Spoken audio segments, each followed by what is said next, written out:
சக மாணவர்கள். எதனாலன்னு பார்த்தீங்கன்னா, ஒரு சாதி வெறிய தனக்குள்ள ஏத்திக்கிட்டு, தன்னை விட கீழான ஒரு சமுதாயத்தை சேர்ந்தவன் நல்லா படிச்சு மார்க் வாங்கிட்டான்.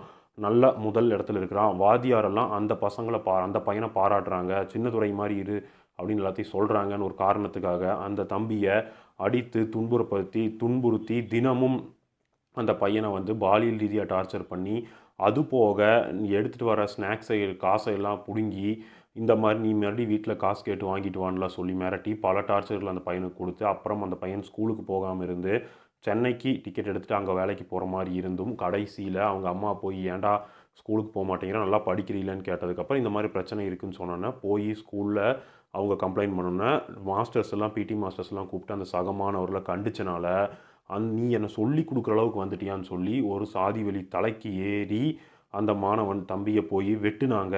அந்த சம்பவம் தமிழ்நாட்டையே உலுக்கியது. அதுக்கப்புறம் அந்த மாணவனுக்கு ஆதரவா பலரும் குரல் குடுத்தாங்க. பலரும் அந்த தம்பிய போய் நேர்ல சந்திச்சாங்க. அரசு அவருக்கு வேண்டிய உதவியெல்லாம் செஞ்சுது. அவரு அட்மிட் பண்ணியிருந்த ஹாஸ்பிட்டல்ல பாதுகாப்பும் போடப்பட்டிருந்தது. சுகாதாரத்துறை அமைச்சர் அண்ணன் மாசு அவர்களும் அடிக்கடி ஃபோன் பண்ணி எப்படி இருக்காருன்னுலாம் கேட்டு பேசின வரலாறுலாம் நம்மளுக்கு நல்லாவே தெரியும். ஸோ இதெல்லாமே நம்மளுக்கு நல்லா தெரியும். அதுக்கப்புறம் அந்த தம்பிக்கு ஒரு பாதுகாப்பு போடப்பட்டிருக்கிறது. அந்த தம்பி தங்கியிருக்கிற வீட்டு அட்ரஸ் யாருக்கும் கொடுக்கக்கூடாது அப்படின்னும் சொல்லியிருக்கிறாங்க. நெருங்கின நண்பர்கள், நெருங்கின உறவினர்களுக்கும் தெரியக்கூடாது. போலீஸ்க்கு மட்டும் தான் தெரியும். தினமும் ஒரு போலீஸ் அவர் கூடயே இருக்கும். அவர் கூட போயிட்டு வரும் எல்லா இடத்துக்கும். எங்கெங்கே போகிறாரோ, ஸ்கூலுக்கு போனால் ஸ்கூல், காலேஜுக்கு இப்போ அவர் தாக்குதல் நடந்தது அவர் 12வது படிக்கும்போது. இப்போ அவர் கல்லூரி முதலாம் ஆண்டு முடிக்கிறாரு. 2 வருஷம் கழிச்சு பார்த்தீங்கன்னா, அவரு எங்க காலேஜ் போகும்போது போலீஸ் கூடயே போகும். திருப்பி வரும்போது கூட்டிட்டு வரும். இந்த மாரி இருந்துச்சு. ஸோ, இப்படி இருந்த தம்பி சின்னதுரை அவர்களுக்கு மறுபடியும் ஒரு தாக்குதல் சம்பவம் நடந்திருக்குது. இது எதனால அப்படின்னு பலரும் யூகிக்க வேண்டியது இருக்கு. இதற்கு இடையில சில சமூக விரோத கும்பல்கள் அப்படின்னு சொல்லலாம். சமூக விரோத கும்பல்னா, ஊடக சமூக விரோத கும்பல்னே சொல்லிக்கலாம் அவங்கள. ஏன்னா, அந்த மாரி கீழ்த்தரமான ஊடகங்கள் இருக்கு. அந்த கீழ்த்தரமான பத்திரிகைகள் பார்த்தீங்கன்னா, தினமலர் அது. அது மலத்தையே தான் தன் பேப்பர்ல எழுதி கொட்டும். அவதூறையும், வலதுசாரித்தனத்தையே தான் அந்த பேப்பர்ல எழுதும். அது மாதிரியே இந்த பாலிமர் மாரி சேனல்களும், அப்புறம் இந்த நியூஸ் மினிட்ல என்ன எழுதுறாங்கன்னா, இந்த சின்னதுரை வந்து கிரிண்டர் ஆப் யூஸ் பண்ணாரு. கிரிண்டர்னு அது ஒரு டேட்டிங் ஆப். அத யூஸ் பண்ணி அதில ஒருத்தர பார்க்க போனாரு. அங்க இந்த தாக்குதல் சம்பவம் நடந்துருச்சு. அப்படிங்கிற மாரிலாம் இந்த நியூஸ் மினிட்லயும், இந்த பாலிமர் சேனல்லையும் போட்டாங்க. பாலிமர பத்தி நம்மளுக்கு நல்லாவே தெரியும். அது ஒரு சங்கி சேனல். அது சங்கித்தன்மையான சேனல். ஸோ, இந்த மாரி மாணவன் வழி தவறி போகக்கூடாது அப்படிங்கிற மாரி அட்வைஸ் பண்ணி போடுறாங்க. அந்த கிரிண்டர் ஆப் அப்ப தடை பண்ணிருச்சா? யாரும் இங்க தடை பண்ண கிடையாது. எல்லாரும் யூஸ் பண்ணிட்டு தான் இருக்கிறாங்க. ஆனா, அந்த பாலிமர் போடுறாங்க பார்த்தீங்களா? தம்பி இப்படி தடமாறி போகக்கூடாதுன்னு. பாலிமர் முதல்ல யோக்கியமா தடமாறி போகாம இருக்குதா? மக்களுக்கான செய்திய குடுக்கறத விட்டுட்டு, சங்கிகளுக்கும், பாஜகவுக்கும், ஆர்எஸ்எஸ்க்கும் சிங்சாங் தட்டுற சேனலா இருக்கிற முதல் சேனல் பாலிமர் சேனல் தான். பாலிமர் சேனல் பார்க்கறதும், கமலாலயத்தில என்ன சொல்றாங்கன்னு கேட்கறதும் ஒண்ணு தான். ஏன்னா 2மே வேற வேற கிடையாது. பாலிமர் சேனல்ங்கிறது அது ஒரு பாஜக சேனல்னு எடுத்துக்கலாம். அடுத்ததா நியூஸ் மினிட். அவங்களுக்கு ஒரு பொறுப்பு இருக்கு. நியூஸ் மினிட் ஒரு சேனல் மற்றும் ஒரு யூடியூப் நடத்திட்டு இருக்காங்க. அவங்களுக்கு ஒரு பொறுப்பு வேணும். அவங்க கண்டதை எழுதிறக்கூடாது, போட்றக்கூடாது. அந்த மாரி கிரிண்டர் ஆப் யூஸ் பண்ணாருன்னு போட்டாங்க. ஆனா போலீஸ் குடுத்த ஸ்டேட்மெண்ட்டுங்கலாம் அப்படி கிடையாது. அதுக்கப்புறம் இன்னொருத்தர் தினகரன் ஒருத்தர் வந்து என்ன பண்ணியிருக்காரு, டிடிவி தினகரன் கிடையாது, வேற ஒருத்தர். அவர் ஒரு பத்திரிக்கையாளர். அவர் வந்து அவரோட ட்விட்டர் பேஜ்லயும் இதே மாரி கிரிண்டர் ஆப்ன்னு போட்டாரு. போட்டு குறிப்பிட்ட செகண்ட்ஸ்லயே அதை திருப்பி எடிட் பண்ணிட்டாரு. அதுவும் ஸ்கிரீன்ஷாட்டா தோழர் யூடியூப் ரூட்டர்ஸ் போன்றவர்கள்லாம் எடுத்துட்டாங்க. இந்த மாதிரி பலரும் எதுன்னே தெரியாம தன்னோட வேலைய அசிங்கமா செஞ்சிடுறாங்க. அது ஒரு மாணவர போய் பாதிக்கும் அப்படிங்கிறது கூட அவங்களுக்கு தெரியல. ஏற்கனவே இந்த மாரி ஒரு மாணவனுக்கு தாக்குதல் ஏற்பட்டிருந்தா, அதுவும் பட்டியல் சமுதாய மாணவன்னா, அவங்க மக்கள் மத்தியிலே, பொதுமக்கள் மத்தியில ஒரு பார்வை இருக்கும். ஸோ அந்த பார்வையிலிருந்து அந்த பையன் வெளியில வரதே பெரிய கஷ்டமா இருக்கும். அப்படி இருக்கிற காலகட்டத்தில இவங்க கொண்டு போய் கிரைண்டர் ஆப்புன்னுலாம் எழுதி விட்டாங்கன்னா, அது பெரிய பாதிப்புக்குள்ளாக்கும் அந்த மாணவன. போலீஸ் ஸ்டேட்மெண்ட்லயே அப்படி சொல்லல. இவங்களா போட்டாங்க. அதுக்கப்புறம் அத எடுக்கவும் செஞ்சிருக்கிறாங்க, இந்த தினகரன்கிறவரு. ஸோ, இந்த மாரி இருக்கிற நேரத்தில, அந்த மாணவனுக்கு என்ன ஆச்சுன்னு பார்த்தீங்கன்னா, அந்த தம்பி கூட போலீஸ் எங்க போனாலும் கூட போகும். அந்த அன்னைக்குன்னு பார்த்தீங்கன்னா, போலீஸ் அவர் வீட்ல தான் இருந்திருக்குது. அவர் வீட்லயே போலீஸ் இருக்கும் வந்து டெய்லியும். அவர் வீட்ல தான் போலீஸ் இருந்திருக்கு. தம்பி என்ன சொல்றாப்புலன்னா, என் கூட படிக்கிற நெருக்கமான பையன், படிச்ச நெருக்கமான பையன், அவன் வந்து என்னை கூப்பிட்டுருக்கான். ஸோ, அவன போய் பார்த்துட்டு வரேன். நீங்க வர வேண்டாம். அவன் ரொம்ப நெருக்கமான பையன் தான். எந்த பிரச்சனையும் கிடையாது. பக்கத்துல ஒரு 3, 4 கிலோமீட்டர் தள்ளி தான் போய் பார்க்க போறேன். ஸோ, போலீஸ் இருந்தா கொஞ்சம் சங்கோஜப்படுவாங்க பேசுறதுக்கு. அதனால நான் போயிட்டு வரேன் அப்படின்னு சொல்லிட்டு அவர்கிட்ட சொல்லிட்டு போறான். இருந்தாலும் அந்த காவலர் வந்து அவர் கவனக்குறைவாக இருந்தது ஒரு தப்பு தான். ஏன்னா சின்னதுரைங்கிறது ஒரு பெரிய வழக்கு, தமிழ்நாட்டையே உலுக்குன வழக்கு. அதனால் அவரும் அப்படி விட்டுருக்கக்கூடாது. தம்பியும் இப்படி சொல்லிட்டு போயிருக்கக்கூடாதுன்னு நம்ம கருத்து. ஏன்னா ஏற்கனவே த்ரெட் இருக்கிற ஒரு பையன் இப்படி போனால் அது எவ்வளோ பெரிய தப்பு அப்படிங்கிறதையும் நம்ம அவருக்கு சொல்லிக்கணும். ஏன்னா அந்த தம்பி வந்து என்ன பண்ணுறாருன்னா இன்ஸ்டா யூஸ் பண்ணிகிட்டு இருக்காரு. அவர் போஸ்ட் எல்லாமே பார்ப்பாரு. ஆனால் அவர் எந்த போஸ்ட்டும் போடுறதில்ல. எல்லாத்தையும் கவனிப்பார். இன்ஸ்டாவில் எல்லா சோசியல் மீடியாலையும் போஸ்ட்டை கவனிப்பார். ஆனால் திருப்பி இவர் எதுவும் போஸ்ட்டும் போடுறதில்ல.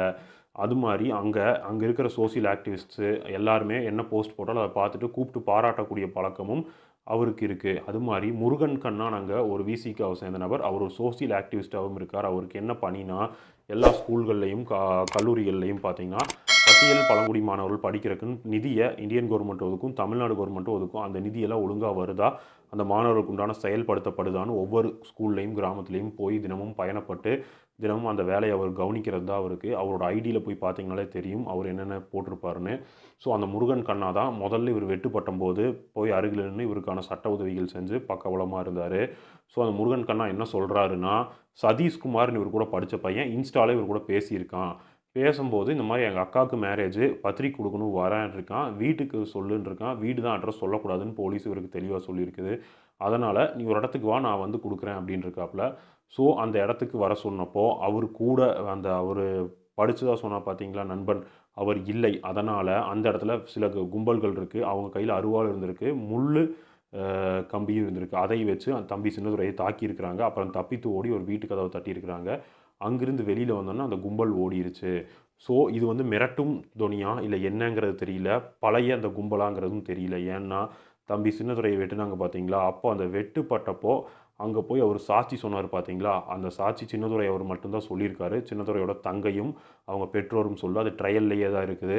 ஸோ அதற்கு த்ரெட் பண்ணுறதுக்காக இது நடந்ததா என்னன்னு நம்மளுக்கு தெரியல. இதையெல்லாம் விசாரணையில் தான் மேற்கொண்டு தெரிய வரும். அதுபோக தம்பி சின்னதுரை அவர்கள்ட்ட உங்கள் ஃபோனை கொடுங்க, அந்த இன்ஸ்டாவை நாங்கள் பார்த்து அது என்னங்கிறத ட்ரேஸ் பண்ணோன்னு கேட்கும்போது ஃபோனை அந்த கும்பல் பிடுங்கிட்டு போயிடுச்சு. அதுபோக லாகின் ஐடி பாஸ்வேர்டும் இவருக்கு தம்பிக்கு ஞாபகம் இல்லை. ஸோ அதைய க்ரைம் அதாவது சைபர் க்ரைம் விசாரணை செஞ்சுட்டு இருக்குது. இனி வருங்காலங்களில் அது என்ன ஏதுங்கிறது நம்மளுக்கு தெளிவாக தெரியும். அதுக்கு முன்னாடி பத்திரிகைகள் வந்து ரொம்ப கவனமாக செயல்படணும், பொறுப்போடு செயல்படணும். அதுதான் நம்ம பத்திரிகைகளுக்கும் நியூஸ் மினிட் மாதிரியான சேனல்களுக்கும் கேட்டுக்கிறது. அது போக பாலிமர் மாதிரி சங்கி சேனலுக்கு அவங்க என்ன சொன்னாலும் கேட்க மாட்டாங்க. வலதுசாரி தன்மையோட தான் இயங்குவாங்க. இந்த மாதிரி தான் போடுவாங்க. ஸோ இந்த மாதிரி என்ன ஏதுங்கிறத ஃபேக்ட் செக் பண்ணிவிட்டு போடணும். இந்த மாதிரி ஃபேக்ட் செக் பண்ணாமல் கண்ணா பின்னான்னு வாய்க்கு வர வதந்தியெல்லாம் போடக்கூடாதுன்னு தான் நம்ம அந்த பத்திரிகைகள்கிட்டலாம் கேட்டுக்கிறது. நியூஸ் மினிட் பல நாளாக நம்ம நம்பிட்டு இருந்த ஒரு தளம். அந்த தளம் போன டைம் பார்த்தீங்கன்னா அந்த மழை வெள்ளம் காலத்திலேயே ஒரு சில விஷயங்களை பண்ணுனாங்க. அங்கே அந்த நியூஸ் மினிட்டில் எப்படின்னா ஏடிஎம்கே சார்பாக ஒரு சில விஷயங்களை பேசக்கூடிய வேலை செய்வாங்க. ஷபீர் என்ன பண்ணுவார்னா, ஜெயலலிதா அவர்களை பேசும்போது அம்மையார் அம்மான்னு பேசுவார், கலைஞர் அவர்களை கருன்னு பேசுவார். ஸோ இந்த மாதிரியான வேலையெல்லாம் அந்த ஷபீருங்கிறவர் ஷபீர் கூட இருந்தவங்களாம் செஞ்சுருக்கிறாங்க.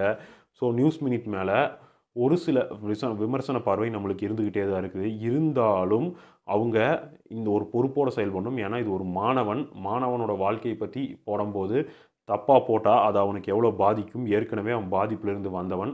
அப்படி இருக்கிறப்போ சமூகம் அவங்கள எப்படி பார்க்கும், அந்த நேரத்தில் நம்மளும் இப்படி செஞ்சோம்னா அது எவ்வளோ ஒரு நாச வேலைக்கு கொண்டு போய் விடுங்கிறத உணர்ந்து நியூஸ் மினிட்டும் இனிமேல் பொறுப்போடு செயல்படணும்னு அவங்கள கேட்டுக்கிறோம்.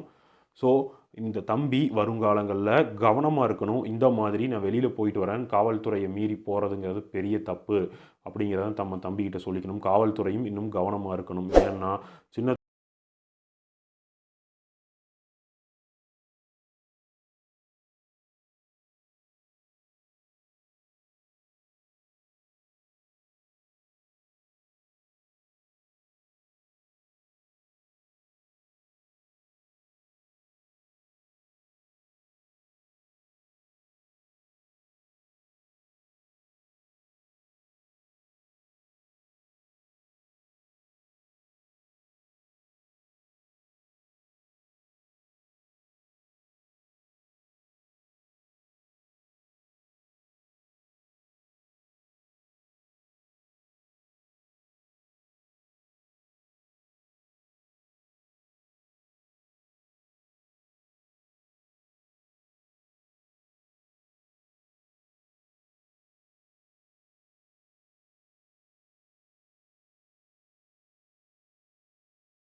துறைங்கிறது ஒரு பெரிய தமிழ்நாட்டை உலுக்கின சம்பவம். இந்த மாதிரி சம்பவம் திருப்பி நடந்துச்சுன்னா தமிழ்நாட்டில் ஆட்சிக்கு அது பெரிய அவப்பெயராகவும் இருக்கும். அதுபோக அந்த மாணவனுடைய வாழ்க்கையும் பாதிக்கும். மாணவன் நல்லா படிக்கக்கூடிய மாணவன் எதிர்காலமும் பாதிக்கும். ஒரு நல்ல பொசிஷனுக்கு போக வேண்டியும் தடைபடும். அந்த குடும்பமும் அதனால் பெரிய அளவில் பாதிப்புக்குள்ளாகும் அப்படிங்கிறதையும் நம்ம சொல்லிக்கிறோம். ஸோ அந்த மாணவனும் இந்த பிரச்சனையை அவனுக்கு ஒரு எச்சரிக்கை மணியை எடுத்துக்கிட்டு இனி வருங்காலங்களில் ஜாக்கிரதையாக இருக்கிறதுங்கிறது அவருடைய கடமை அப்படின்னு நம்ம காணொலி வாயிலாக சொல்லிக்கிறோம்.